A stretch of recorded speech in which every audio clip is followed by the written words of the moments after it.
Well, hey guys, I'm Nick, and welcome to episode 7 for 2023 of Sci-Finatics Live. We've got a heap of Star Trek stuff to talk about today, and as always, I'm joined by a great panel of experts to discuss everything that's going on in the world of Trek and sci-fi TV and all that sort of stuff. As always, I have my Sci-Fanatic in crime, David, with me. Welcome, David. Hello, everyone. Nice to be here today. And if I start saying moopsie, just throw some teeth at me and I'll shut up. Very good.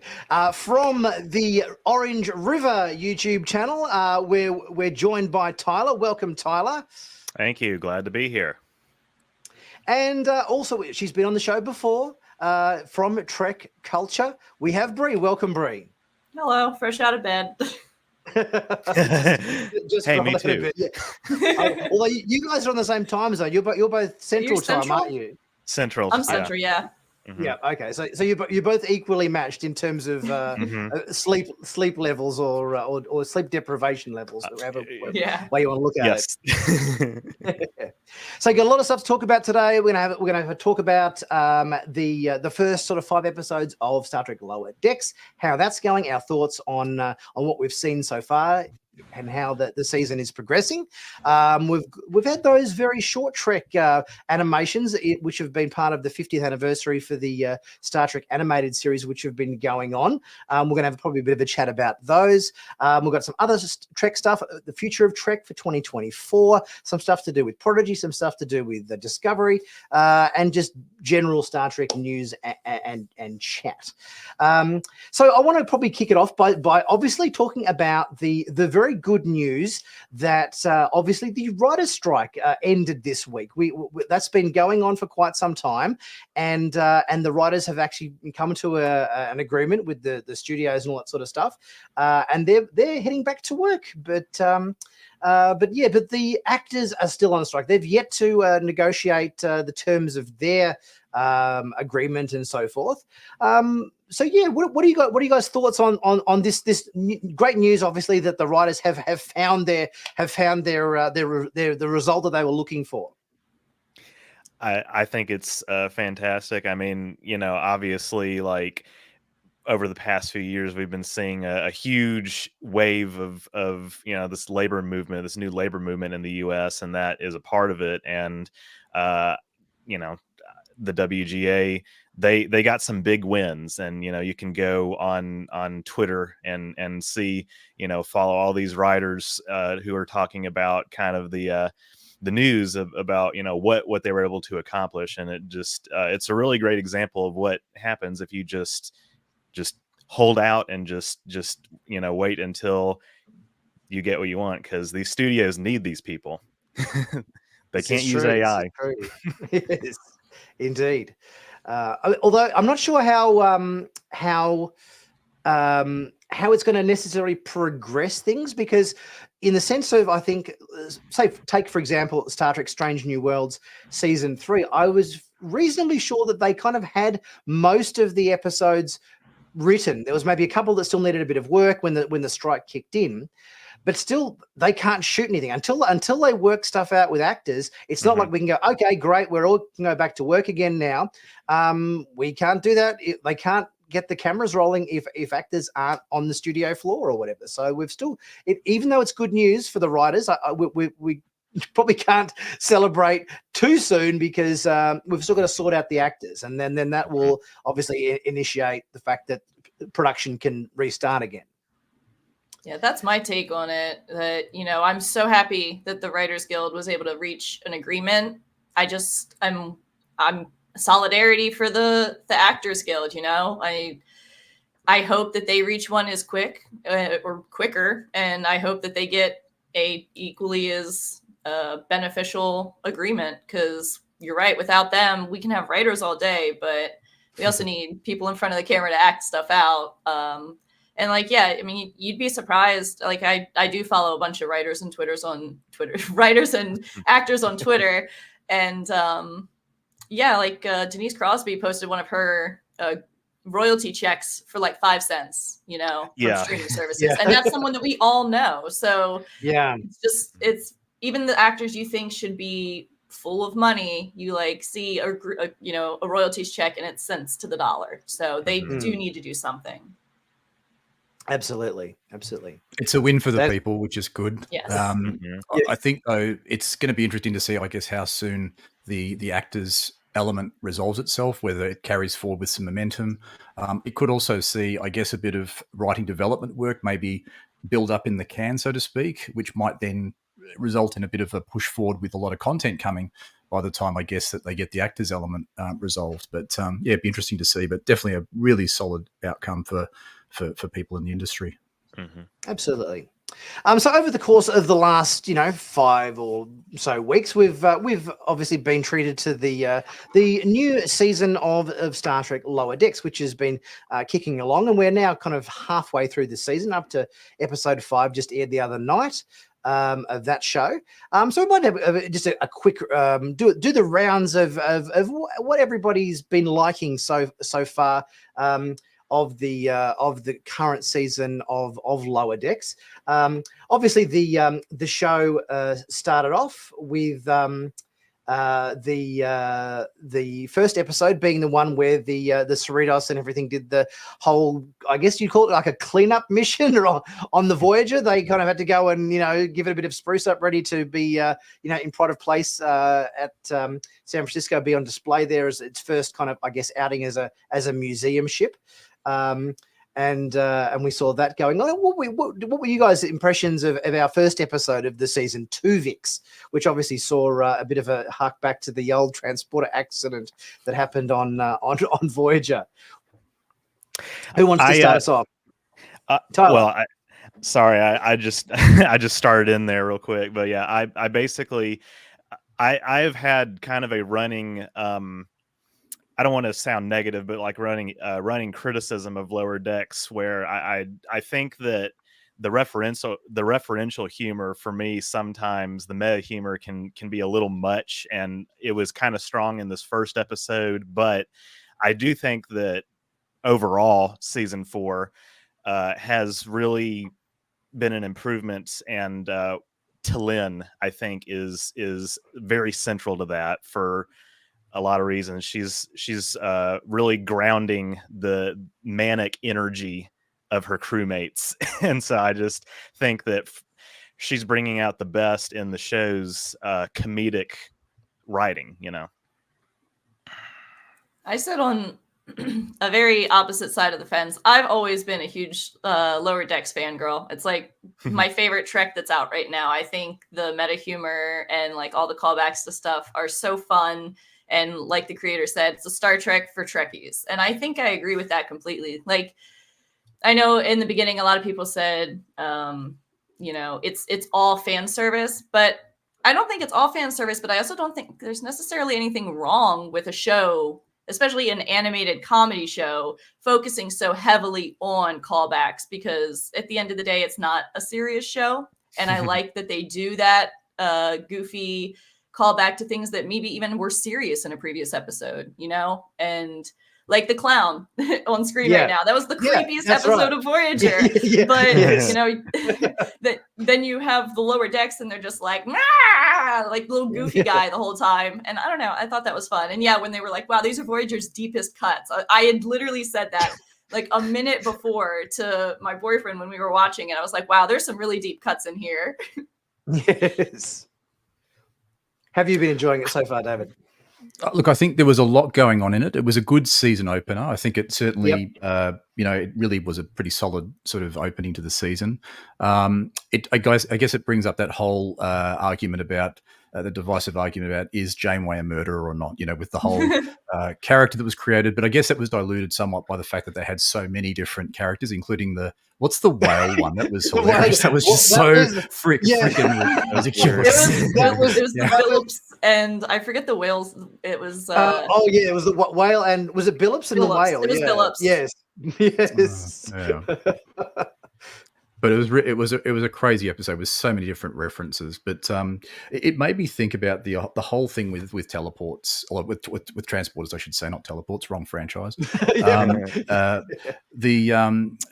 Are people actually murdered in these things when you get I guess, deatomized. Your billions upon billions upon billions of atoms. You are put into a buffer. You are transported and reassembled somewhere else. Your consciousness goes on hold for a period of time.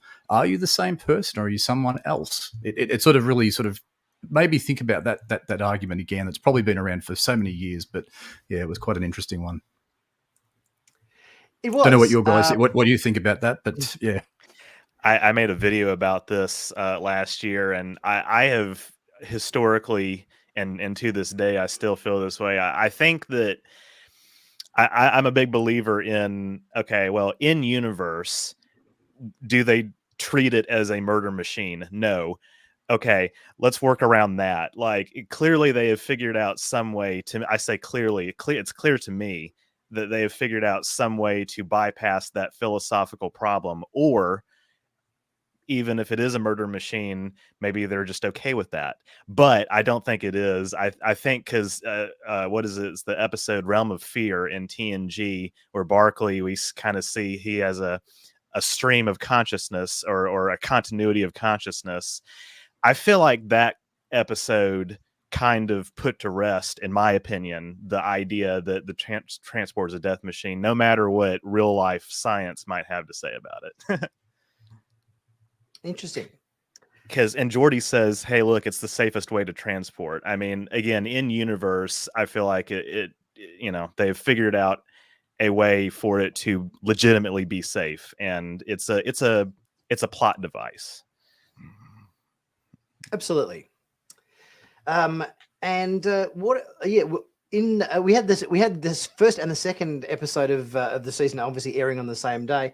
I think this photo was part of episode 2.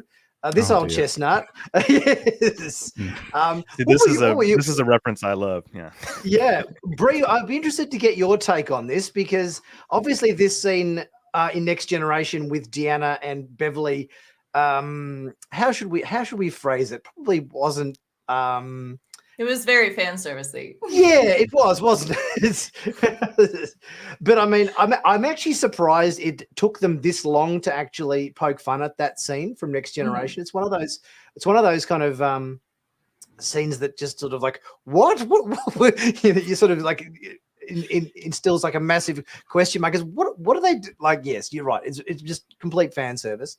But yeah, seeing obviously Shax and Ransom in the leotards, going for the whole stretching and everything. It was not a good look. I like folks. I like that their leotards still have the boob windows on each of them. Yes, so you can get the nice lift and shape. That's right. From them. That's right. Because they had us too. That was Deanna's one, wasn't it? It was all they had the strapping and everything. Yeah, kind of, right. Yes. It's a unisex leotard. Yeah. Absolutely. And this is watch out. You might need to cover your eyes here, because this is a scary one. The dreaded Moopsie. The dreaded Moopsie. I can't wait to get one of those as a plush. Yeah.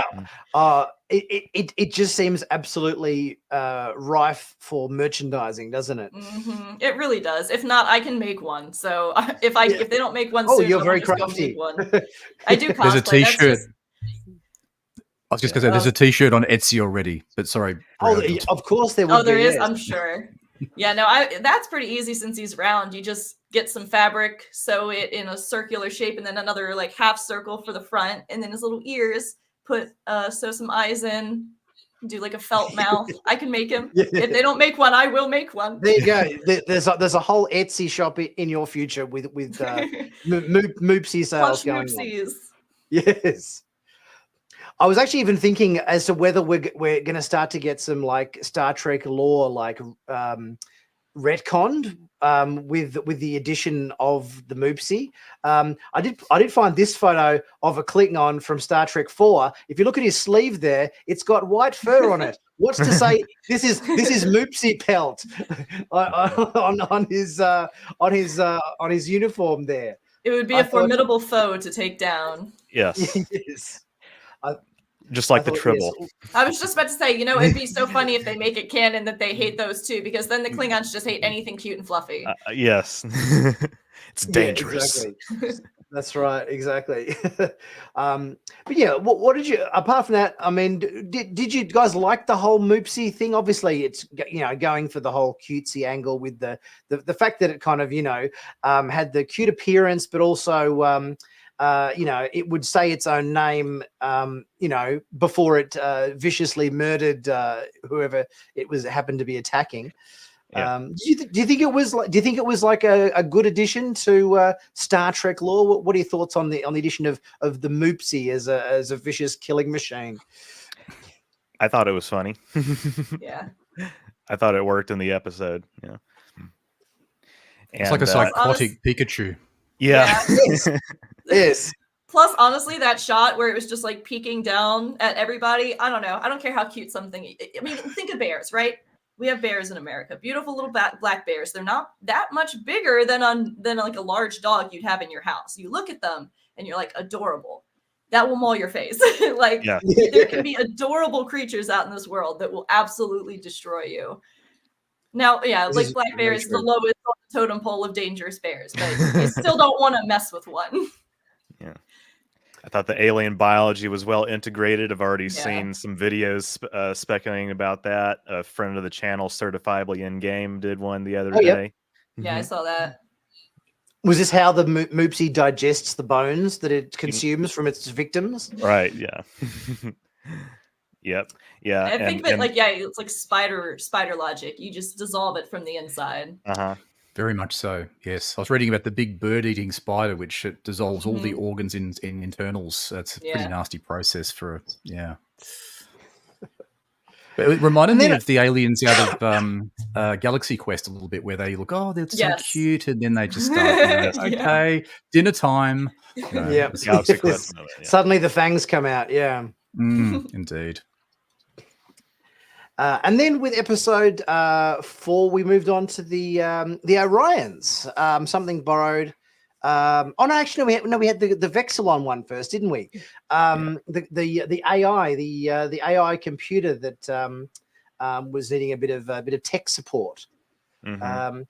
This episode didn't really grab me that much. I don't know. I don't know what it was about it, but it just seemed a bit flat. Like it obviously had that. We were cutting back and forth between Boimler with his away team. We had Freeman and Ransom trying to do the IT stuff, getting the computer fixed. And then I think Rutherford and Tendi were having that the situation with what was his name? Newman. What was his name? The guy, the engineering crewman. I called him Newman because he would say, whatever his name was, like Jerry Seinfeld used to say, Newman. When he got on his nerves or whatever.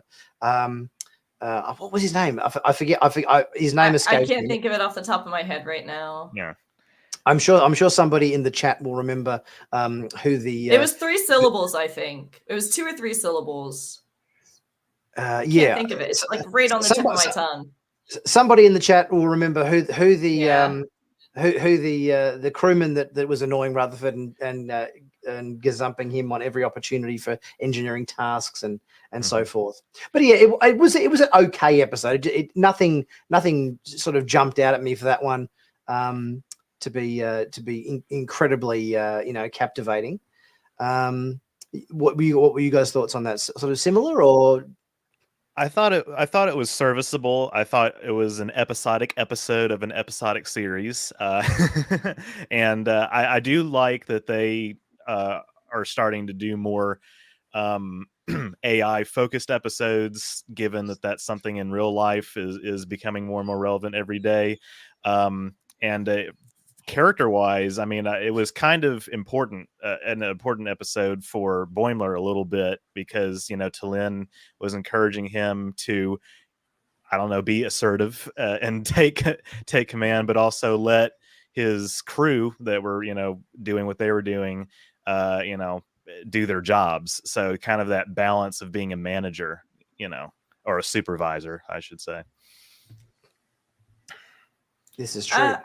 I'm kind of in the same boat. I honestly forgot that the episode is when you said the next episode, I didn't even think, oh yeah, we missed one. It was fine. Yes. Like, I don't know, the Moopsy one came before, and then you had a really good one afterwards. So I think it just kind of got lost in the mix. There wasn't anything bad about it. I think it just got overshadowed by better episodes. Yeah, yes. I'd agree. And then, because the next episode, I think one thing which I loved about the next episode, which was the Orion episode, is that we actually got some new world building in Star Trek that for a race that obviously we have seen going right back to the Cage episode where we saw Vina as an Orion slave girl. So Orions have been around since the very first episode of Star Trek, but we've never gone to the Orion homeworld. I don't think we've even kind of really seen, their ships too often or anything like that. So I think the fact that we actually got to go to Orion, see a little bit about how their society works, see a bit of their architecture and, all that sort of stuff. I think that was fantastic. What were you guys' thoughts on the introduction of seeing that sort of world building happen from planet Orion? I'm so happy. I've always loved the Orions. Like, one of my first Star Trek cosplays was an Orion. So being able to see all this world building and plus Tendi is my favorite character. So any episode involving Tendi, I'm going to absolutely love. But yeah, we already knew she was like this mistress of the winter constellation. So you knew she was going to be like rich. I was just really happy to see like stuff with her and her backstory, her parents, her sister. But just the basic Orion callbacks, like the Discovery, like sex dungeon thing, and the pheromones and like all of that stuff where it's like, they can't all use pheromones. There has to be a reason. They had to make up a reason for why the Enterprise crew got distracted by a bunch of women and then immediately cuts to, give me the pheromones. And I'm like, that was funny. Like, it's like those little callbacks where it's like, they couldn't all have just gotten distracted by women, and it's just like immediately cut to everyone being distracted by their women. Yes. I love the line. I love the line when they were in the as Mariner put it, the hump dungeon, when the boss lady or whatever, Tendi threatens to like use it was like a hyper spray or something that she had that she was going to neutralize all of the pheromones or whatever in the room. And the boss, they said, "Oh, like, please don't. All I have is my stink." I thought that was a good line. Yeah. David, what did you think? But it was good to see. Yeah, it was good to see Tendi's backstory there a bit, and also the world building that's been mentioned. I think that was really good to see. I wasn't so sure about the B story in that one with I think it was Chelnoth or Kokar the Chelnoth. Yes. That to me probably just didn't maybe resonate so much. I found it a lot more exciting, sort of following the girls' weekend away. I guess a story, and it really sort of was good to see that. That was definitely a standout for me. Just one quick thing though, I was going to say at the beginning of the episode in the Orion Interceptor, there was a character in there called Zoto, who looked very similar to Naomi Nagata from The Expanse. I don't know if you kind of picked that up at all. I picked that up immediately, yes. Yeah. It was just, I don't know whether it was deliberate. Which character was that? Very beginning of the episode before they get dealt with, shall we say. She was the one that was the Orion that was kind of like, she looked very much like Nagata. She had the same sort of, like hairstyle. Yes, that's right. Yeah, even the outfit looked very pirate-ish, from the earlier seasons of The Expanse. Some very cultured animators on the show. Absolutely. And there was also a Twin Peaks reference too, if you saw that one, which was when. Which one was that? It was where Boimler. Hang on, I got the right episode. Oh no, sorry, I've got the wrong episode. That was an earlier episode. That was the one where he died after he where he the machines exploded. Looks like the Warp 5 engine bank blew up. He went to the Red Room. The Vexilon one. Yes, with Space Koala. Sorry, I was getting my. That's right. I've got my afterlives mixed up there. So yes. All good. And we also, was it that episode we also had the stuff going on with Rutherford doing his whole what was it? Calamari, count to 4. Yeah. Calamari, and then one more or whatever it was. It's like, yeah. You know that too well, Nick. Do you sing that a lot, or? Yeah. I when I was doing my review, and obviously I was watching the clips back, and then obviously the rest of the evening after I'd edited it and everything, it's like, oh my god, this bloody song is now stuck in my head. It's Oh, like, man. Wouldn't leave you. Wouldn't leave you. Yeah, I know. We had a few references in this episode. And we had, not only did we have the Betazoid gift box or whatever it was, and we had the obviously the game, the Waddy game from DS9. They also showed what was that robot from original series, one that looks like a floating spark plug. I think was Nomad. Yes, The space spark. Right. The space spark plug. Yeah. Yes, that's right. So that was when they got access to that room, which had all the hidden tech in it or whatever that they were what was it? It didn't have something. It had the anomalies room. The anomalies room, yeah, the probe from the inner light that zapped the mystery box, zapped the Betazoid gift box when they had the trap all set up, and the gift box says, "Oh, I just lived a whole life. Oh, I miss my wife." Yeah. I thought that was funny. Yeah. So yeah, that was episode. Oops, my headphones are falling off. Was that all part of that? That was the B story of the Orion episode, wasn't it? That was what Rutherford was up to. Yeah. Any other thoughts on our Orion episode? Something borrowed, something green?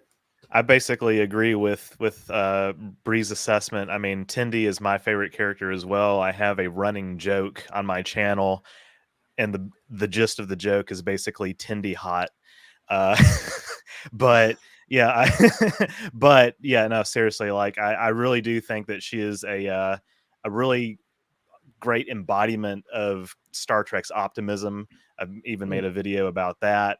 And I think that, getting to see her background and see more character development for her, this was definitely a very strong one in the season for me. Mm-hmm. Yeah, no, it was. I think it was probably one of my my favorite episodes. I think so far that's been on this season. I think there've been a couple of really strong episodes this season, and then there've been a couple of episodes that I think were maybe a little bit on the weaker side, perhaps. Which kind of brings us to the episode that just aired this Thursday, which was the one with the Betazoids, the Betazoid episode, empathological fallacies. What did you guys think of this episode? I with our 3 Betazoids that came on board the Cerritos. Who wants to start us off? A great mystery episode yet again. Obviously, rather reminiscent of a couple episodes of TNG and DS9. So I guess Sarek, of course, because as we learn, T'Lyn is very much related to what is going on the ship, and so we get callbacks to Sarek, and then of course the episode of DS9 where Loaxana Troi comes on board, and this is where we get the introduction of the Xanthi fever concept. But I thought that it unfolded pretty well. David? Yeah. Brie? Oh no, you're good. Look, no, I thought there's talking first, Brie. You go for it. Yeah, you go, Brie. I was just I didn't love it. Like I liked the Orion episode more, but I still really liked it. I liked the misdirect where you thought it was the Betazoids the whole time, only for it to be T'Lyn. I thought that was really good. And I liked that the Betazoids have, this secret agents group with these hot ladies that just are undercover, and then like shit goes crazy and they gotta like kick ass. Like, I don't know. I thought that was fun, but there was also like, it was good. It's not my favorite one so far from this season, but it was good. I thought there was a lot of shit going on in the background. Like I was thinking, what's in the water or what's in the replicators? It was just crazy. It was like almost like orgy scenes in the background if you really look close. Which is not the first time Lower Decks has done that either. Yeah. That's right. The Naked Now virus or whatever it was. I think there was that one that did some similar stuff. I thought I was watching that 1979 porn history flick Caligula, but anyway, that's another story. But I think also with Talina, it was very good development there, where she was sort of feeling that she wasn't Vulcan enough, and it was quite interesting the sort of dynamic that I guess the process that she went through the episode to sort of realize, like she is very Vulcan, and she does bring, she's not broken, she's not a broken, Vulcan in that sense, and. She's she's as Vulcan as a mother. Yeah, that's right. Sorry, I'll bleep that out. But that was a good line. Yeah, so I thought it was really good that way, that journey that she took through the episode. Although, did they actually explain? Because obviously, it turned out that she had was not Xanthi fever. What was the other virus? Not Bendai syndrome. Bendai syndrome. But that isn't Bendai syndrome. They established that in that Next Generation episode with Sarek or whatever, and like only Vulcans that were like over 200 years old normally got that or something. So I was thinking, hang on, how is this? How has she got this disease when she's like young? They kind of glossed over that, I thought, really quickly, which sort of seemed like, don't look too hard at this. It doesn't really make sense. But they do address it. They do address it in the episode. How do they address it? Because she literally says, she literally says it's this, but I'm only 67. I don't understand, how me. And then she says it's the fact that she's got her heightened emotions might be, and kind of like what I was thinking is a good example would be like early onset dementia, or even more so early onset schizophrenia. Like schizophrenia is usually something that shows up later in life, but you can get it at a young age. Usually from something that could trigger it. So I think that was a good callback where it's like, it could be something like that, where, a majority of the people would get it later in life, but just like some diseases that we have now, you can be susceptible to getting it at a much younger age. She was having a quarter life crisis. Yeah. A quarter life crisis. Exactly. 62, I think. Yeah, 62. And what did you guys think of what they established that like hundreds of years ago, Caitians would eat betazoids? Yeah. I thought that was a little weird. I thought that was a little weird. There's supposedly a relationship between the Caitians and the Kzinti from the animated series, of course, and from Larry Niven's known space universe, who are a more violent feline species. But evidently, because Caitians and Betazoids are both members of the Federation, so they had to have set that aside, obviously. But I don't know. We're talking about alien life forms, so it's like the Gorn, right? I mean, we see in Strange New Worlds the Gorn are the biggest threat to humanity, and La'an says they cannot be reasoned with, and yet just a century later, they operate rather peacefully alongside the Federation societies. Yeah, I'd drawn that same conclusion too. It was quite interesting the way things change. And I think even Brie, when you were last on, you sort of mentioned something about the fact that, we can't sort of judge the standards of today with the standards of yesterday, or even the standards that we hold with other cultures. It's all different. And that's, I guess, what Star Trek's all about, I guess, the diversity and the acceptance and the compromise, I guess, so that we live together peacefully and preferably not eating each other. Yeah. Yes. It is allegorical, and that's sci-fi. That's Star Trek's strength, and it's baked into the genre of sci-fi, and Star Trek does that very well. Now, one thing they did mention at the end of the episode, and this has obviously been a running reveal throughout the course of the season so far. We're obviously halfway into the season. We've had 5 episodes air, and I'm kind of I get maybe a little bit surprised even that we haven't had more stuff to do with the what are we calling this? Is it like it's not like a probe, because they have established that it has one occupant on on board. But we almost know nothing about this. We've seen it in action. We've seen it take out Klingon ships, and we've seen it take out Orion ships and Romulan ships and everything. But we're still no closer to any kind of reveal as to what the hell this thing is. What theories have you guys got on the? What are we calling this thing? Has it got a name? Is it, are we calling it the ship? The ship. What do you think?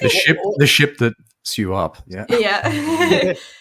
I think they're setting up. I don't think they're going to reveal anything anything at all really until either the second to last or the last episode. I think this is their setup for the season finale. Because that's not the first time they've done this, where they mention something in the very beginning of the season or towards the very beginning of the season, only to then bring it up like season finale. And I think that's similar to what's happening here. Who do I think it is? I think there's like several options. I think the most obvious one would be like Badgie, or someone that we've already met. Badgie, Peanut Hamper. Who else has been screwed over by the crew of the Cerritos? Yeah, pretty much. I'm thinking that when we find out who it is, it's going to be someone that A, we've already met or heard about, and B, someone who they're after the Cerritos or something. They're trying to lure someone out or get the Federation's attention so that they can have an opportunity at the Cerritos. That's my best guess. I think it's someone we already know. I think it's going to be like Badgie or someone like that.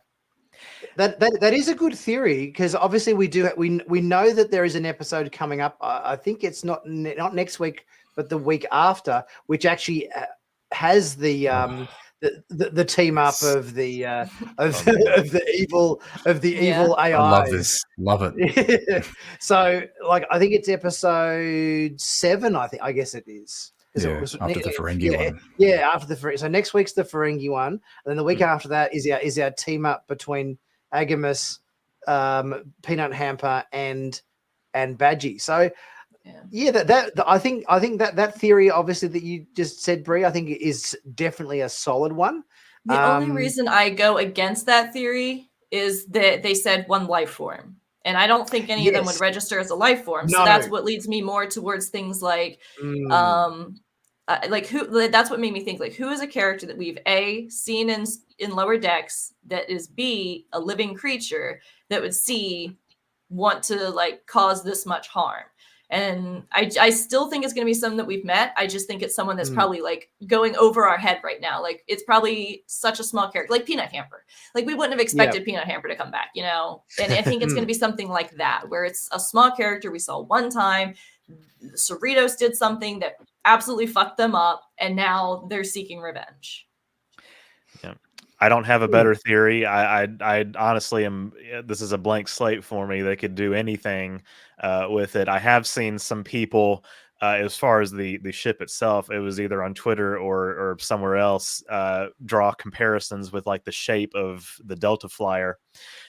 There's a few subtle differences. It may very well just be an homage and not a direct connection, but I thought it was worth mentioning. But yeah, I've got nothing. I've got nothing for this. It's a good little thing that they've sprinkled throughout the season to show the galactic stakes, and also I tend to forget every now and then. I think a lot of people tend to forget that this entire show takes place just in the very immediate years after Star Trek Nemesis, which came out 20 years ago. So they really are. There's a lot of gaps in the timeline that these shows are continuing to fill in. It's just the Moopsie with a ship. Yes. The Moopsie was in there by its own choice. Might be the mother of all Moopsies in there. Yeah. The Queen Moopsie. Queen Moopsie. Exactly. Look, I was sort of thinking, what's with the inclusion of the whale probe, from the voyage home, because that's sort of been just suddenly put into the title sequence. Yeah, because every poster for every season of Lower Decks is a homage to a Star Trek feature film. So the poster for season 1 looked like motion picture. The poster for season 2 looked like Wrath of Khan, and so on. And obviously the poster for season 4 looks like A Voyage Home. So they kind of, I think every season they kind of have a little bit of a maybe reference to that particular numbered Star Trek feature film, is my understanding. And if you look at this ship, if you put this flat again and have it go forward, it could be like looking a bit like a space whale. And the little light at the top, that weapon could be its blowhole. So it'll and it also like eradicate. It sort of takes the power away from the ships before it destroys them. Not that the whale probe did this, but it did actually kill the power in ships that it encountered. So there's a bit of a similarity there. And the other theory online that I've been hearing is, are they actually getting killed, the characters, or are they maybe being transported somewhere? Right. That's another thought. I had the similar thought the other night. I did. I really would be interested to see if they do bring back the whale probe, because there is so much that they could do with that. I know the novels have kind of fleshed out, like, connections with the Borg, connections with this and that and the other.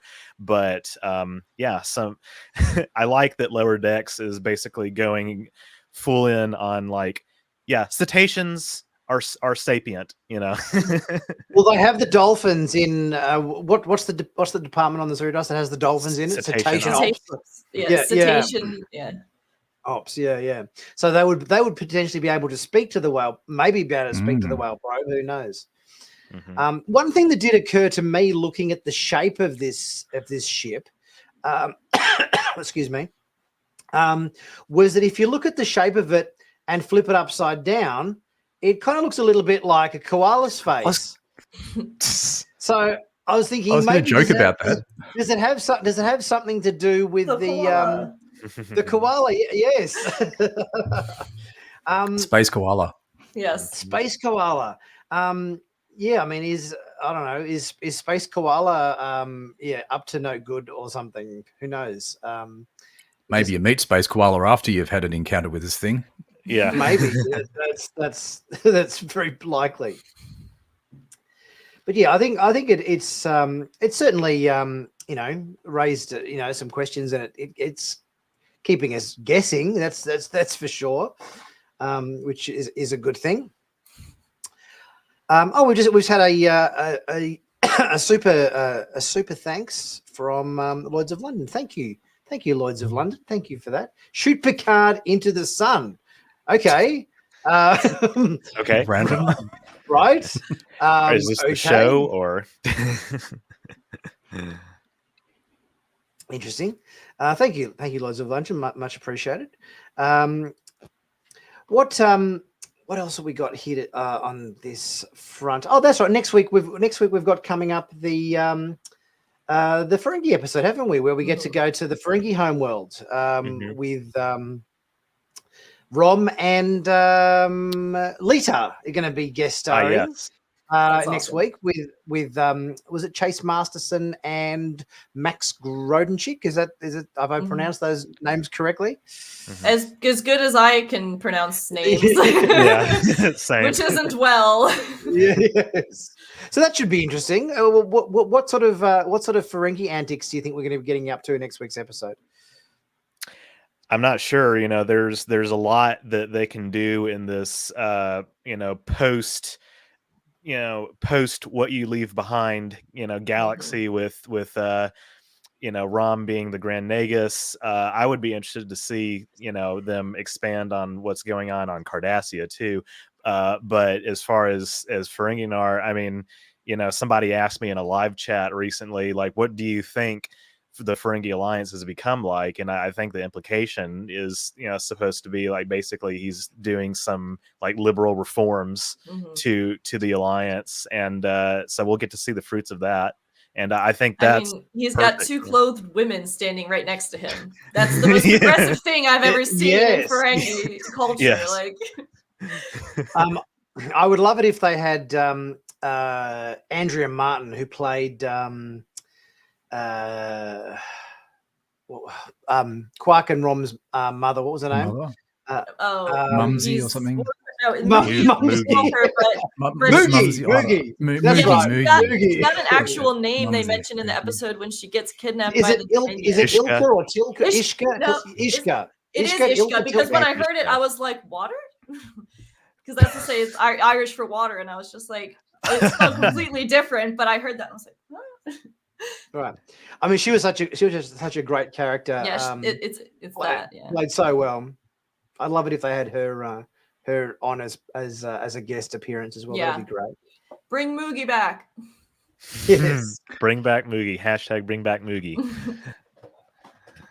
I wonder if there'll be any sort of civil war, like between, I guess, the reforms versus maybe the traditional, what would you call it, capitalistic, if you could politely call it that, approach that the Ferengis have. I don't know. That would be quite interesting to see a bit of an overtone like that, perhaps, in this. Well, we do know that by the 32nd century, when we see the events of Discovery, we know by then we've got Ferengi, Federation starship captains and everything. So, which we saw on that show. So, that they seem to have completely integrated into the Federation and have risen to high-ranking positions within that. So, maybe we'll see the seeds of how that sort of path originates. Risen above the gold press latinum. Yeah. Yes. So the other thing we've had, we've obviously, apart from the Lower Decks and animated stuff, which we've had on since the new season of Lower Decks has started off, we've also had as a little bit of a, I guess you'd call it a bit of a treat, the very short Trek animations, which have been playing out. I think they had 4 episodes of that over the last 3 or 4 weeks or so. And they've sort of been interesting. What are you guys thoughts on the very short Trek animations that have been gracing our airwaves recently? They exist. Yeah, they do. They're I hate them. Struggling for words. The only one that hasn't made me either A, like physically cringe, or B, roll my eyes like into the back of my head is the most recent one. I mean, Yes. that's the only one it was actually good. It had a different writer as well. I was horrified. Yeah, I actually Sean knows the writer of that episode because he messaged him and sent us their chat and was like, what was your inspiration for this? And he actually said his whole goal in this was to put as many actors from Star Trek series all the way down as they would allow, and they never told him no, so he just kept going. And that was how the episode got created. And honestly, I didn't know any of that until after the episode aired, and then our group chat started going off. But when I put the episode up, I was like fully prepared. I was like, it's okay, Brie, it's gonna be another terrible one. You just gotta get through it so you can just say you can talk to people about it. But yeah, I was so surprised. I was actually watching and I was like, oh, I did a little out of the nose kind of at one point. It wasn't anything groundbreaking, but compared to the first few, a breath of fresh air, if there ever was. It was far and beyond the best. Can we just pretend the other ones didn't happen? Because my God, they're so bad. I would love to pretend they are they didn't so bad. They are so bad. They're antithetical to the messaging of Star Trek. I know, it makes me so upset. It's hateful. It's hateful. I know. I would be like, I'd go to type something in the chat and I'm like, Brie, no. This is your job. You have to be professional. Don't say anything. But yeah, when the newest one went out, I was like, oh my God, thank you. This is such a breath of fresh. I could actually say something nice in the chat, but I was like, because they had an actor from every single Star Trek franchise. No one was left out. Right. So obviously we got Trip Tucker from Enterprise. We got Quark from DS9. We had Riker from Next Generation and I guess Picard, Sulu from original series, Tandy from Lower Decks. So we got Hema from Strange New Worlds. We got Saru from Discovery. We got Zero from Prodigy. Everybody was represented. Every show was represented, and I loved that. And I think they just, as you said, the fact that they got a actor from every single series to do a line of voice for this one, it's like that in alone. I thought that was impressive. Yeah. Like nobody was left out. No, but they didn't have anybody doing like someone doing a attempted imitation. They were all the original actors. Mm-hmm. And then obviously, go on, David. I just sort of finished watching the animated series for the first time, and so it really slotted in quite well for this. But oh my god, this was like Star Trek NQR, not quite right. Yes.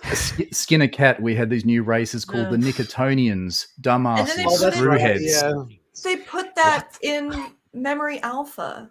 Oh no! Yes, I don't think they should have done that. I don't think so either. Is the canon Star Trek wiki. I know that was like something that we immediately started talking about. We're like, hey, this isn't even like Alpha canon. Why is this in the Alpha canon wiki? What are we?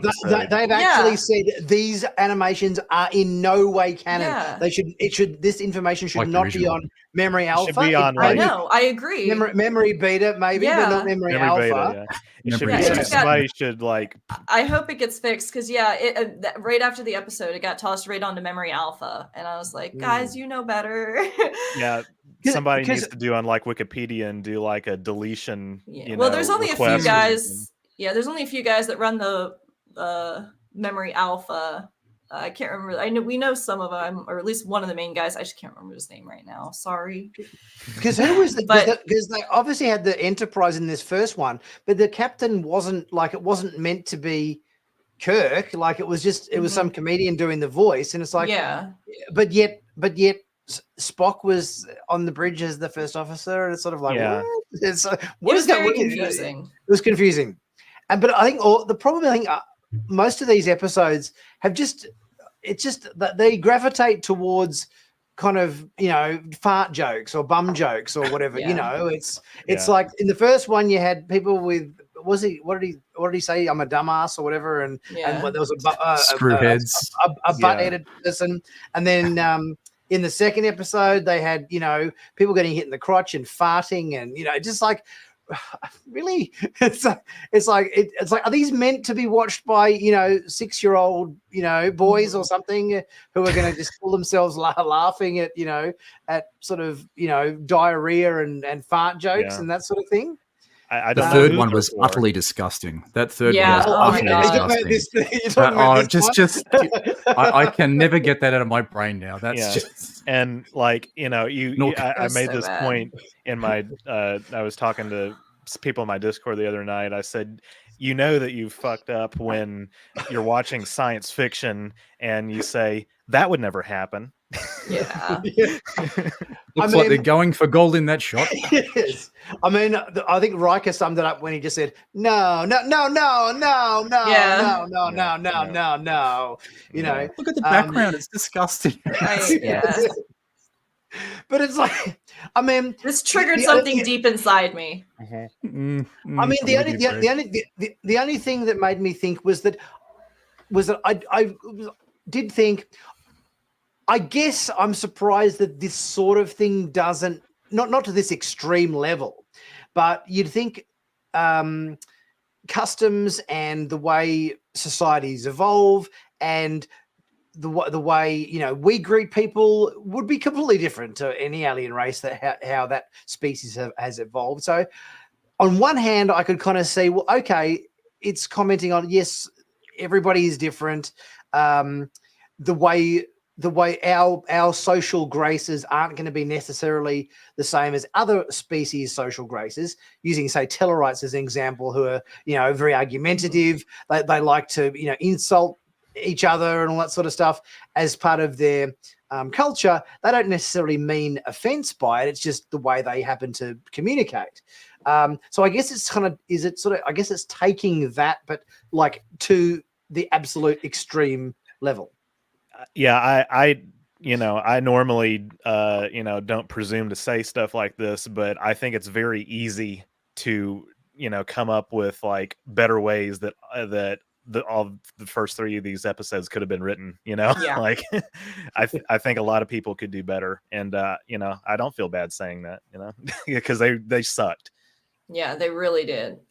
Were the first 3 ever written? Were the first 3? I don't know who the writer was. Was this someone who had ever written for Star Trek before?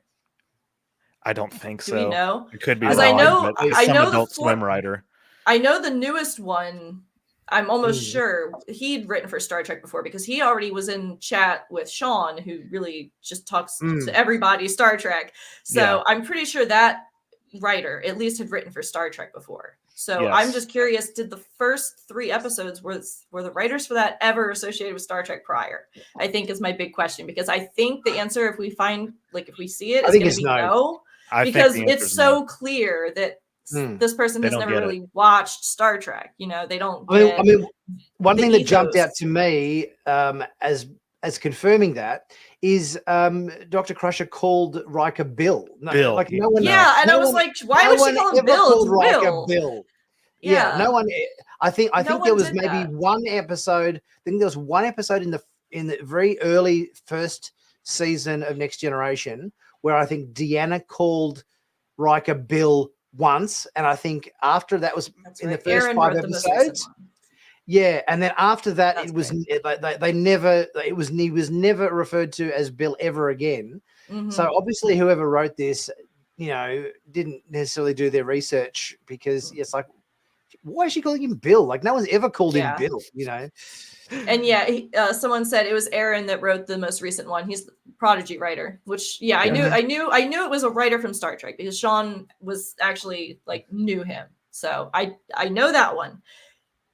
Who were the first 3 writers? Who can we talk to? Who do we have to tell things to? I think it's a fellow named Casper Kelly. And I don't know anything about him. I don't know anything about that person. He's an adult. I know he's an Adult Swim writer, and which I'm not holding that part against him. But I mean, there's some good Adult Swim shows, but this did not translate well to Star Trek. I hope that Aaron stays on to write more, because this one was actually enjoyable. Thankfully, the next one is the last for now. Yeah. Right? Yes, it is.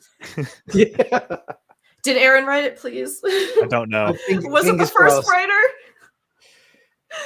I think it's got something to do with Riker and his trombone, because I've seen pictures of Riker with his trombone. So I want to see the first writer again. Yeah. Yes, please no. So in other obviously, just wrapping up our discussion on Star Trek animations, obviously we're still yet to find out any news about whether Star Trek Prodigy is going to find a home next year or not. I've obviously seen tweets from the Hagemans and everything implying that it's sort of 99%, sure that they've got somewhere to go to.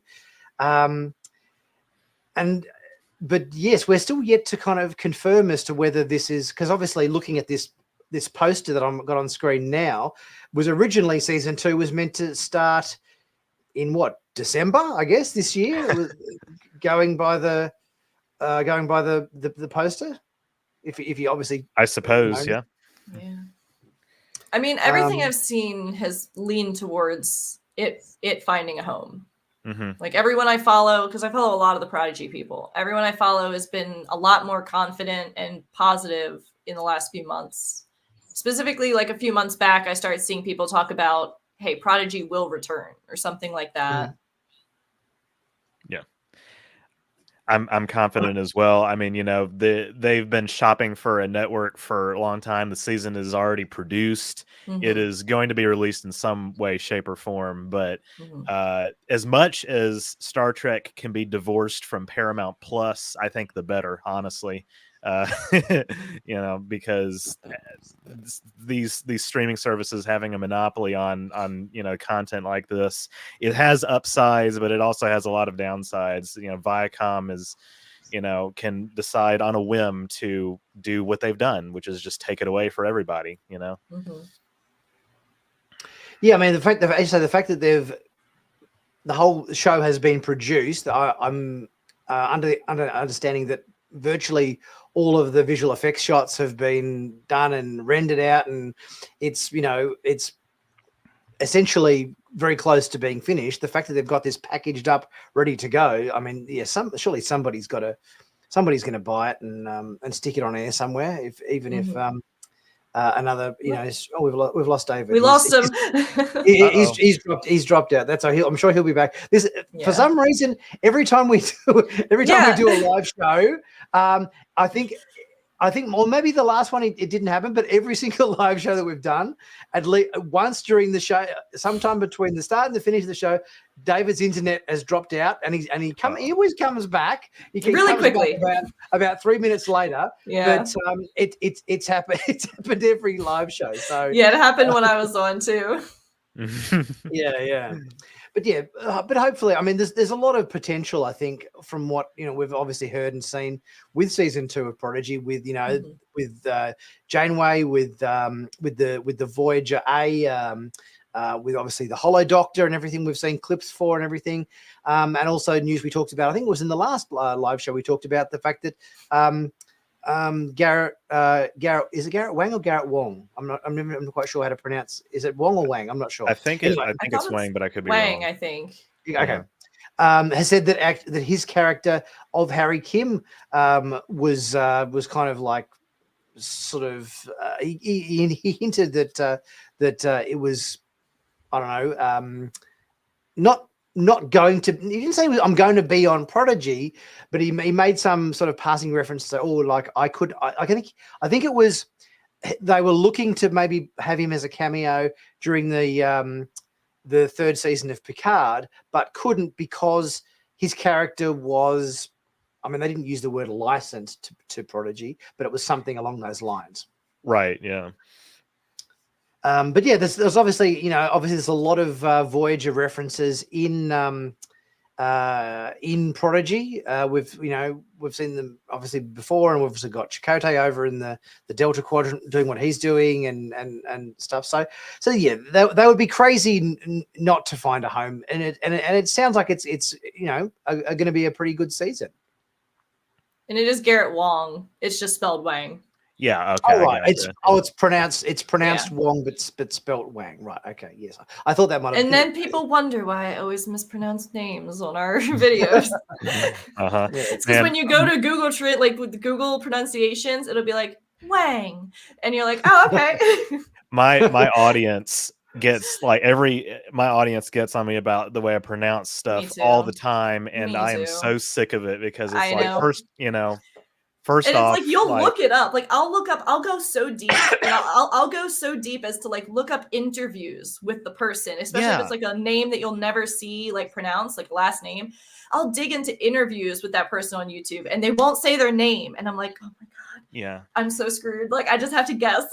There's somewhere in this world there is a pronunciation of this name. It's usually with writers that I have the hardest time, writers and producers, because they don't ever do screen time interviews that often. I mean, when you see stuff in print, you have to guess.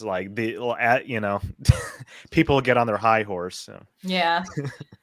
Now, I did a brutal one once where it was some really well-known person from the 50s or 60s. Right. It was 40s or 50s. It could not. It was before, my mom was a child. And then everyone was just like, how could you? You said his name wrong. And I'm like, I've never heard of this person in my freaking life. Sorry. Yeah. I'm 28 or I'm 29. I'm 25. At the time I was 27 or something. And I'm like, I don't fucking know who this person is. Sorry. We're doing our best. Yeah. Listen, you know how many names I have to say? Yeah. We were just clarifying, David, the pronunciation of Harry Kim's actor Garrett. It is in fact pronounced Garrett Wong, even though it's written Garrett Wang. Ah, okay. Well, there you go. You'll learn something every day. Every day, there you go. And apparently, one of our viewers said that I hope when David comes back, he's a Borg. So I'm not sure. I'm not sure why. We were saying that it was a very very regular occurrence on these live shows. That at one point through every episode, I think you always drop out and reconnect on one occasion.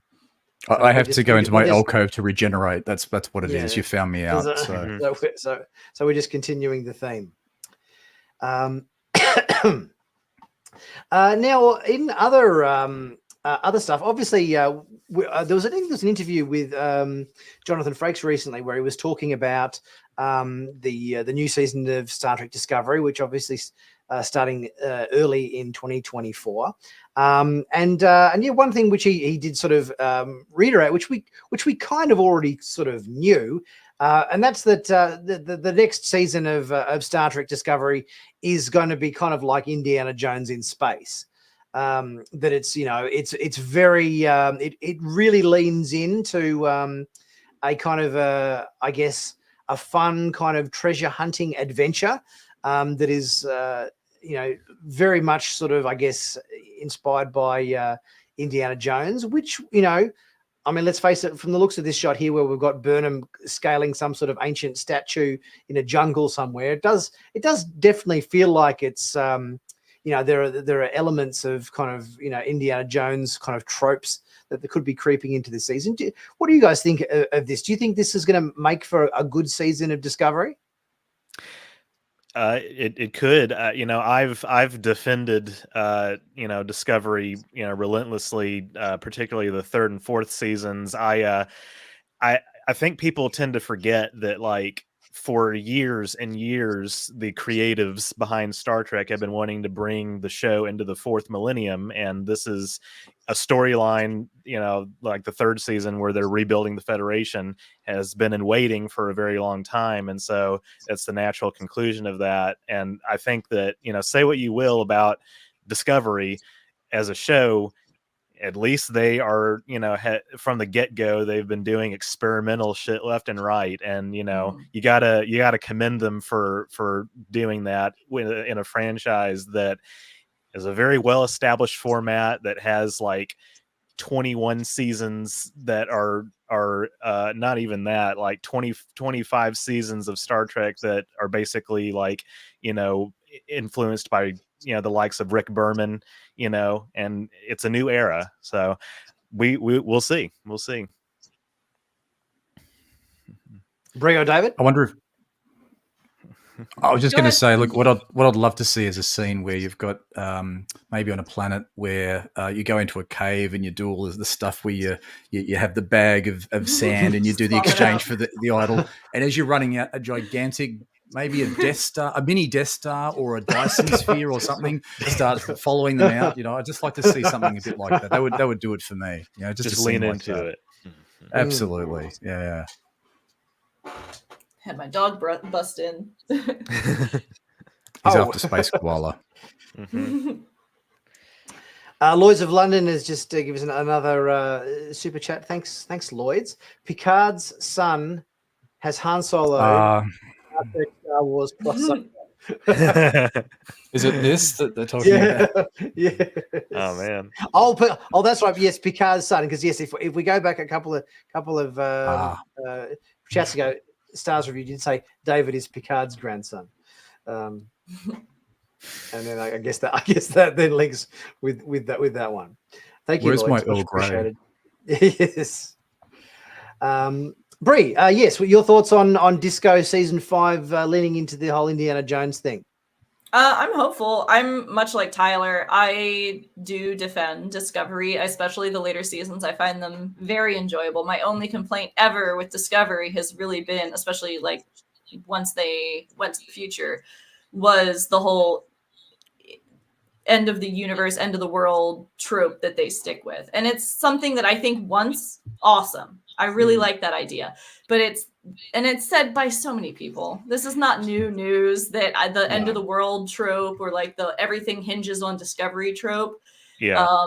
That's the only thing that I don't want to see this season, because like the burn really took it out of me. I'm not gonna lie. I didn't like the ending of that. No. I liked all the lead up. I didn't like the ending, so I'm just really hopeful that this one is gonna be. Like, honestly, there is no life or death in Indiana Jones. You are there for like an item, you're going to get some artifact. It's a rollicking fun adventure. It's fun, yeah. And I would like that, especially, so this is the last season of Discovery, right? Yep, that's the last one. Especially if it's the last one, like, I think it would be nice for them to not go out end of the world status, but like just have time to like wrap up any loose ends, get to know any characters that we didn't get a chance to really connect with, like little bits and pieces that would wrap the whole series up in a nice bow. That's what I want. And I don't think End of the World needs to be in there. No. I do know they had to do like a pickup shoot for the end of the season, because when they shot the season they didn't necessarily know that it was going to be the series finale. So I think they went back for pickup shoots to add like an extra, bit on the end to kind of essentially wrap it all up and, in a nice. That's the only thing that worries me. Yeah. is that like going back and changing the story. Like if they had known going in that this was the last one, I do, and I'm speaking from something I haven't even seen yet.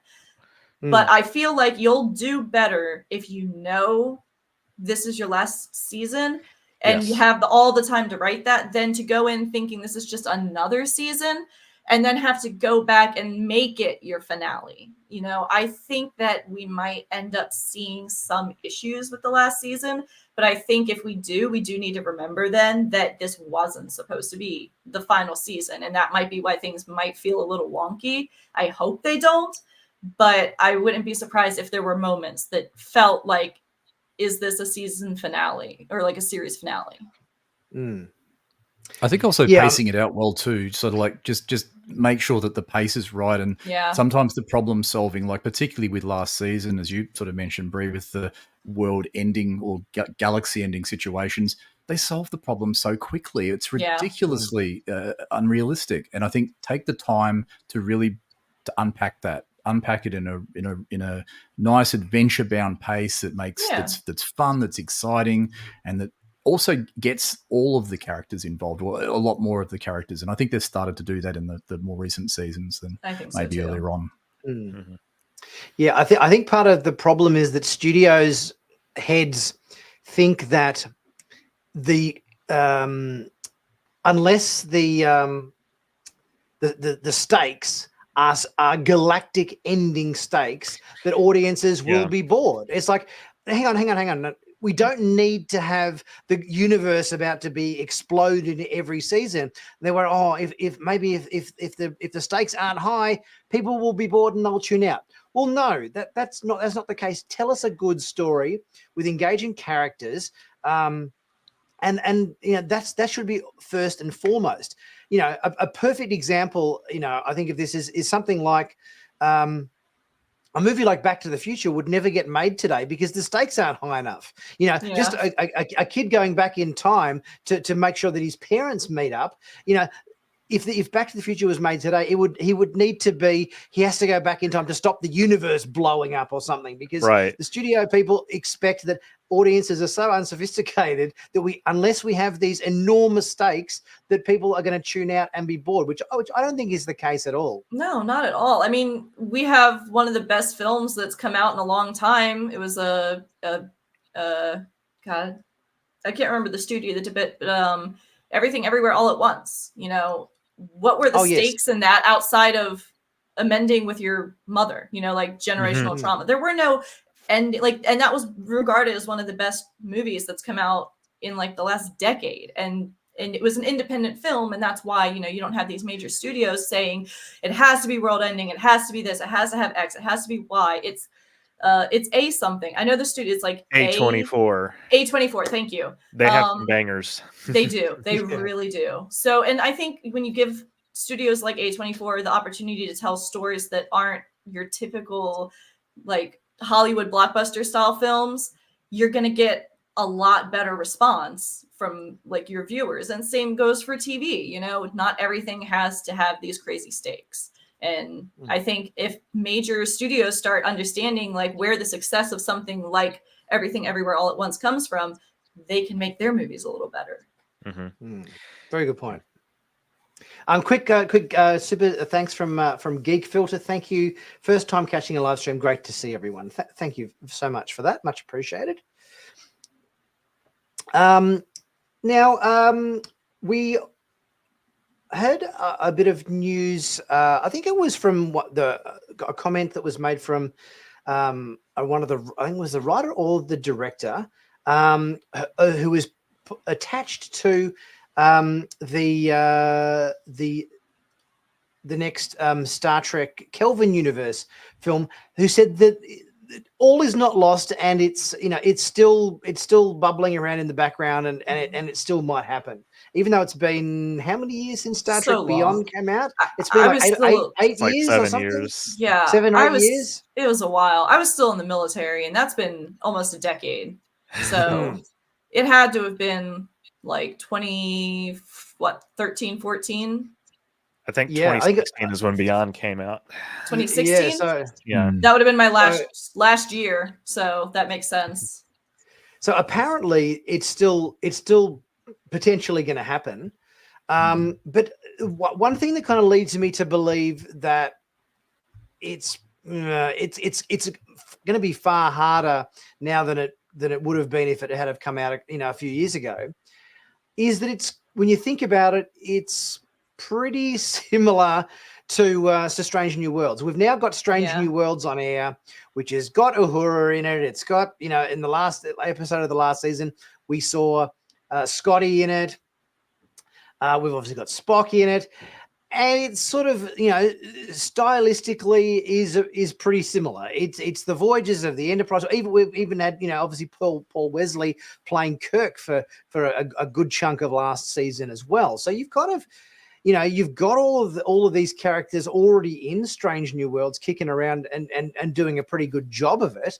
So it kind of almost to me seems like it's a bit redundant. Do we even need a fourth Kelvin Universe film when we've got Strange New Worlds? What do you guys think?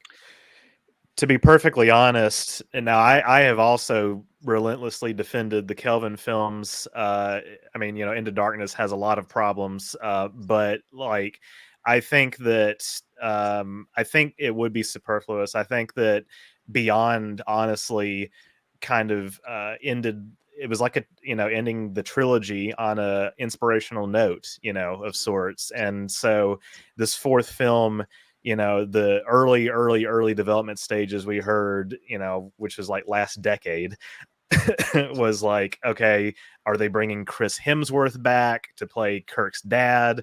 Is there going to be time travel involved? They've switched directors like a million times. Yeah. I'll believe it when I see it. I mean, I don't know.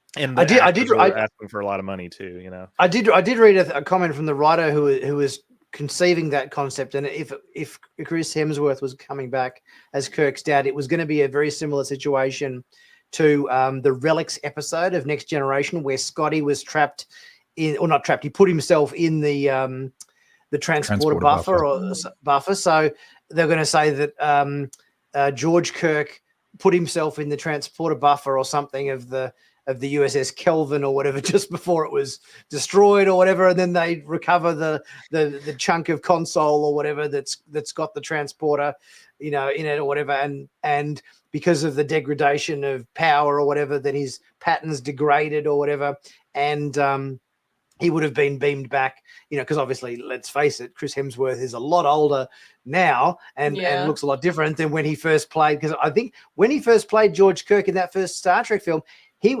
Chris Hemsworth wasn't a star. He hadn't been in any big. He hadn't played Thor in the Marvel films or anything like that. He wasn't like a household name back then. So. Yeah, but that was the gist of how they were going to bring him back. But I think the chances of that happening now are probably pretty slim. Yeah. I think for me, the Kelvin universe, it's sort of like we've sort of been there, done it. Do we really feel attracted to going back to that again? Yeah. It's kind of like we've so much time's passed. I'm probably more Prime focused now, and we've got, as you say, Strange New World sort of taking that sort of time frame now into play. I don't know. I just think I would let it rest. I probably agree. Contrary to a bit of opinion, I probably like in the Darkness, the second movie, a little bit better, just because it was a different dynamic, I guess, to the first one and the third one. But it was an interesting experiment. But I do sort of. I don't know if I really would want to see another one. I think it would just be a bridge too far. Yeah, I mean, this the trilogy itself came into existence because Paramount, like Nemesis kind of bombed and Enterprise was not doing so well, so they halted all operations for the Prime universe, and they contacted Roberto Orci and Alex Kurtzman, who at the time were working on Transformers, and they brought them in to reboot the universe. So it was done somewhat for marketing purposes. Although, like I said, I do think the films themselves are enjoyable. Because for a long time even before that, there had been an impetus to see the early days of the crew, but it's like you're saying, like it doesn't really, there's no point to it anymore. There's no point to the Kelvin timeline existing in terms of like, the pop culture, because we have had hundreds of episodes at this point or dozens of episodes at least of Prime Universe content over the past half decade plus. It would get a little confusing, I think, even though I think the audience is a general movie audience, and the people who watch stuff on Paramount Plus, I think the overlap between those is only so much, to be honest. But I do think for marketing purposes, it could get confusing. Yeah. I think maybe they should be looking at it more along the lines of what they're doing with the Section 31 movie, where they're just sort of taking, one concept. And I was like, right, let's do a Section 31 movie with Michelle Yeoh, and it'll be a 2-hour or 2.5-hour adventure of her, working for Section 31 with some clandestine operation or whatever. There's plenty of eras of Star Trek that haven't necessarily been explored. You could just the Romulan War is something everyone's been asking for absolutely. God knows how long, yes, and we've never ever seen or gotten anything for it. Mm-hmm.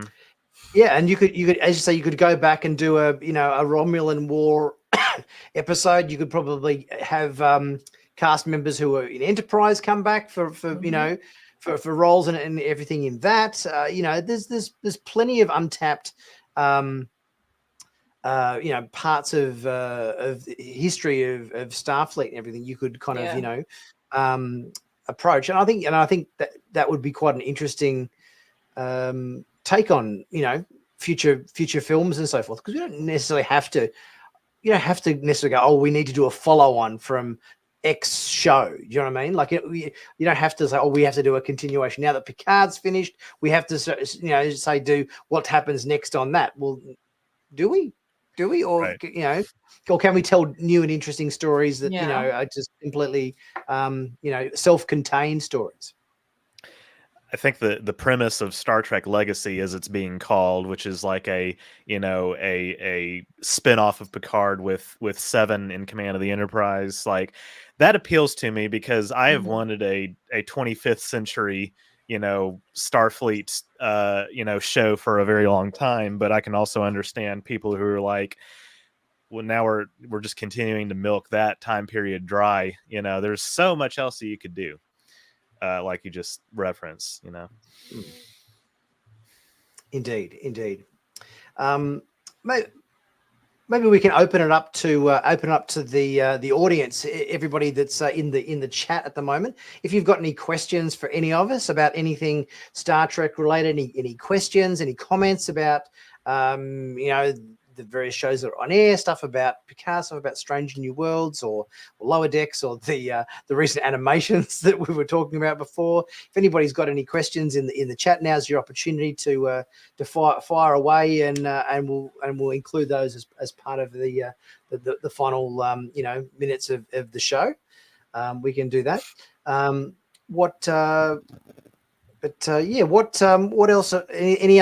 Any other news that I'm trying to think with? There's any other news that's really, it's been a little bit quiet on the Star Trek news front, apart from the recent animation stuff of recent weeks. I did a live stream on Star Trek Day, and I was, I obviously did some preparation for that, but at the end of the day, there really just wasn't that much to talk about. Yeah. It's just, it does seem to be a bit lean at the moment. Normally there's, announcements. I think probably a large factor is the writers and actors strike. I think because that's all been going on, everything else is just literally ground to a halt. Yeah. And I mean, there's a lot of people can't talk because actors can't talk about films they're in. Writers can't talk about, at least, well, now they can because the writer's strike is over, but actors still can't promote material they're in. So I'm not surprised that there really wasn't much out, especially since if they don't have a deal, no one really knows when the actors strike will be done. So you can't promote something that you don't even have a date for because you can't pay your actors, like they need to get their stuff together, pay their actors right, and then they can consider planning stuff. But until they do that, I don't think anyone's going to do planning behind the scenes because they're too worried about their keeping their money. Yes. Willamika asks us, do we think Lower Decks has too much swearing or just enough? What do we think about that? Well, I mean, it's bleeped. It's bleeped. It is bleeped. Yeah, it's bleeped, but I also cuss all the time. I like to say, like, everyone's like, oh, it's the, like, oh, you have a sailor's mouth. Like, yeah, I was a sailor. Of course I do. Like, I don't know what to say. Like, everyone's like, oh, it's unladylike. And I'm like, I don't care. Like, I don't care if I cuss once in a while. If I say it, it's because either A, I'm really excited and it's like, oh, that's so like freaking cool. I'm gonna bleep myself here because I don't know what you like allow, but it'd be like, oh, that's so freaking cool, or like, I think we've already said fuck several times. Yeah, so true. So like, it's just like sometimes it can be out of excitement. You can be like, oh fuck yeah, like that's just something you say. You're like excited, and I don't think there's anything wrong with that. That's just like human emotion to get so excited that you just say something, Yeah, I like cussing all the time. Well, I do it all the time. I think that for a show, I mean, there's one contention about, like, it in Picard as well. It's in Discovery, it's kind of different. They haven't there has not been as much cussing in the in the Star Trek shows because they were censored by the networks, but last time I checked, censorship is kind of bad, and so I think that obviously you can go overboard with stuff like that, but I think that if it depends on the moment, like you said, like you can be excited. It's about passion. It's art. It's it's human expression, and Lower Decks is also not something I think kids should be watching. I think that's kind of obvious. So. They can also, I guess, change the swear words, like, I guess, do a BSG with it, frack it, your mother fracker, create their own, frack off, that sort I of honestly stuff. think that would take me out of it quicker than them cussing. Yeah, when it's I like think The Good of that, Place. or like, I think of like Adventure Time, which is a child's show, like where it's like math, it's like, like it just doesn't sound right to be like to fill in a curse word with something that's not, Yeah. Yeah. We've had, I'm trying to look here. We've got famous favorite episode of Lower Deck so far. I assume you mean season 4, or are we just talking broadly? I guess my favorite, if we're talking season 4, I think probably, I think probably Tuvix, the first episode's been my favorite so far, I think, this season. Something borrowed, something green. Yeah, that's mine. I like that one a lot. I don't overall, I don't know. I'd have to go back and watch some, but overall, I'd probably say it was the 3 ships, or was it 3 ships or 4 ships? Was the name of it? Oh yes. But, that would be my favorite overall so far, I think. But favorite this season, it's something borrowed, something green, for sure. Yep. I'd go with that too. Sorry. Yep. But I'm also looking forward to this this Badgie possible peanut hamper, possible Agamus combo. Really looking forward to this one. So that may change later on in the season. Yeah. Stars Review asks, do you think Star Trek Academy will be just like Discovery and could suffer because of it? Or could it be a lot more like Lower Decks, especially with Tawny Newsome as one of the writers?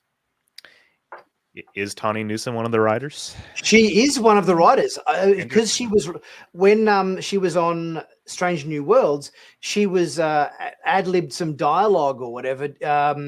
I think it was that scene when they were in the conference room, and she said, I was totally unprepared as to how hot young Spock was. Yeah. That line was completely ad-libbed by her. And Alex Kurtzman took her aside and say, hey, like, you're a writer, aren't you? Like that was a good line. Like you've done some writing. And she said, well, yeah, I have. And after that, he gave her a job writing for Academy, Star Trek Academy, when that comes out in the future. So good on her. I'm hopeful for Academy. It's actually something I've been advocating for. I mean, it's something people have wanted for like decades now. I mean, this is not a new show. People are just like, oh, you know, Academy. It's been hinted and asked for so many years. And I was definitely one of the people who did want a Star Trek Academy. I mean, even before Discovery, I was like, Star Trek Academy sounds like it would be a good idea. Like, I don't know. I'm not pessimistic about it at all. I have high hopes for it. I don't think it'll be like Discovery personally.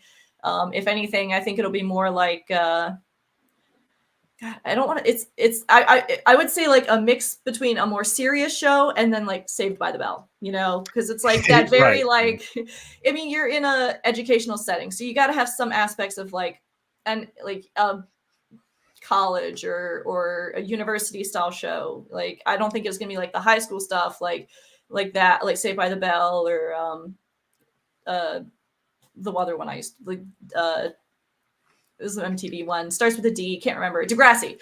Like, I don't think it'll be like that. I don't think it'll be like those, but I do think it'll have aspects of like educational setting, you know. It's just part of where it's going to be set. But I think that I'm hopeful. I don't think it's going to, although I don't have a problem with Discovery. So like, I won't dislike it, you know. Yeah. I just think that it's going to have its own direction. And I don't think that direction is going to mirror anything that we necessarily have right now. Yeah, I'm very agnostic as to how it's going to turn out. I do know that it's going to be aimed somewhat at teenagers, right? But Lower Decks kind of is as well to a degree. And there's a lot, you know, despite my earlier criticisms of it, there's a lot that works about that show too. So it, you know, just tell good stories. And I think that one thing that will be interesting to see is that Tilly will be on there. Yeah, I'm so excited for that. Like, I think like her. Yeah, I think now that we have shows where, you know, we've got characters that can be seen in this, it can be nice callbacks to episodes without it being like in your face, like, because I know some people don't like the in your face fan servicey stuff. It can just be a nice like actual callback to oh, you know, here she is as an instructor now. And I don't know. I've always liked the idea of a Star Trek Academy show. I know it's not for everyone, but it's something I personally have been a fan of ever since my days on the forums when people would be like, hey, remember back when they would say that Star Trek Academy was coming out? When's that happening? Like, you know, even back then, I'm just like, yeah, I think it's a good idea. I like it. And I think they can do really good things with it. I think it can be a unique show that we haven't seen Star Trek do. It's a new setting. Let's do it. The days of forums. Yeah. Is it definitely set in the 32nd century? 32nd century, yes. It is going to be. Okay. It's going to be Discovery era, yeah. Which is going to be interesting because, like, I don't know, this is kind of like Starfleet Academy, like refounded. You know, right. It's going to be, there's going to be a lot of differences, you know, from when, but you know, this will be an opportunity to see certain alien species participating in this environment that we would not have gotten the chance to see in the 23rd or 24th century. Yeah, and I mean, they've mentioned like Star Trek characters have mentioned like taking this class or that class. I think it'd be cool to actually see those classes like in a Star Trek setting. And you know, like the episode of TNG, I know people, you know, like to hate on Wesley Crusher too, but like say it had some strong episodes of like, you know, the courtroom episode, The First Duty, I think it was, where like had that they were kind of conspired to cover up the death of one of their classmates. Like, ooh, what is this? If that was in like an Academy episode, we'd all be like, wow, that was such a good episode. But, you know, I think people are going to be nervous to say, you know, if things like that happen where it's like, say this episode was in Academy, I think people would be more harsh to it than if it was in TNG. Yeah. I think that's just the nature of it. And don't forget there was that DS9 episode Valiant, which had the cadets that had taken over that Defiant class ship. That had a lot of kind of, you know, group of young students sort of vibe on that episode, which I remember that as being pretty reasonable episode from memory. There's definitely been a case where there have been episodes involving cadets and students and so forth that have been decent episodes. So providing they kind of keep it along those lines, I think, you know, that's I guess a good starting point. I mean, we did have that episode of Discovery where Tilly, remember Tilly took out those cadets or whatever it was to an ice planet, and they got chased by some big lizard or whatever. And I mean, I don't know. That was kind of a setup a little bit. Yeah, a bit of a If it's more of that, I think providing you mix up some kind of episodes like the First Duty, some classroom stuff, some and also that you could do it so that if it wasn't just the cadets, and you've also involving whoever the professors or the lecturers or whatever at university are. So you've got seasoned Starfleet officers, like isn't O'Brien meant to be working? I don't know, but this is obviously a different time frame. But for example, O'Brien went to work as the head of engineering or something at Starfleet Academy, I think, after DS9 finished. So providing you've got, I think, a good cross section of cast members and interesting characters, that's the main thing, I think. You also had the Lower Decks episode too, which was in Next Generation, which was quite powerful too. You actually, I think, had the Bajoran ensign? She didn't make it. She didn't come back after the Cardassian trip. It's quite powerful. Mm-hmm. If Tawny Newsome is a writer on this, if she's coming with, because Lower Decks being like a Next Generation era show of sorts, like she's coming with that background, I can see those two worlds meshing together pretty nicely. So that will be interesting to see. Indeed. And there's probably been a lot of learnings too from, I guess the Discovery journey. So I'd say, we should be hopeful. I think it's good to, give it a chance and, look optimistically towards it. Absolutely. Yeah. Well, I've come to the end of my list of questions and everything. We're over the 90-minute mark, so I guess we'll wrap it up about there. As always, I would like to thank our panelists, I guess you'd say, that have joined us today for this live show, talking everything about Star Trek. Tyler, thanks so much for coming on the show. It's been great having you on.